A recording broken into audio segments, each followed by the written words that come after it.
Derek White. He could be celebrating tonight with a couple of presents that we have here on the desk. We have been gifted these official goggles that the champions, if the Boston Celtics win tonight, will also be gifted. They will be wearing for any sort of victory goggles for any, championship celebration protection that may be needed in the locker room as the champagne is flying.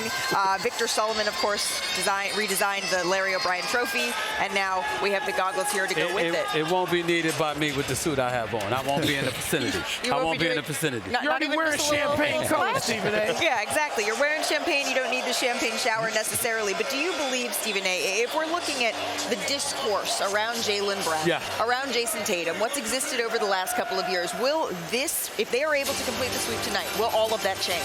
Everything has to change. They're champions. And when you're a champion, everything is supposed to change, particularly when you're the primary reasons as to why it occurred. So many times, you got to remember, once upon a time, we actually had questions as to whether or not they could coexist. We're not asking that question anymore.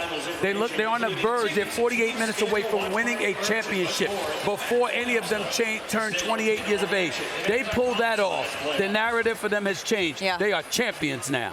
And if that happens, there's nothing to talk about. Well, they did what they were supposed to do, and they looked themselves in the mirror after falling short year after year after year, right? We didn't just come up with these narratives. Right. They gave us a reason to start saying these things, right? Because of the shortcoming. At the end of the day, look, Jaylen Brown, Jayson Tatum, what they have done, the sacrifices that they have made for the betterment of the team has been a beautiful thing to see, and to see where it got them.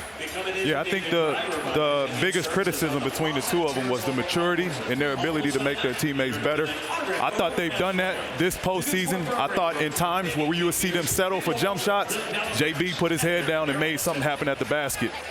You will love this one. At some point, Cubs got to realize they Lions, and I think these two young guys know they Lions now. Yeah, he's been hanging out with Perk. The previous narrative, it should go away, right? It should just be gone. Yeah. I mean, now, once you win that championship, you can look forward, and I know Stephen A. thinks it opens the runway for more of them. I'm not so certain about that, but it frees them up, or it should, to be unbothered by that entire storyline. Cubs have become Lions. That's PG hanging out with Perk. Exactly. All right.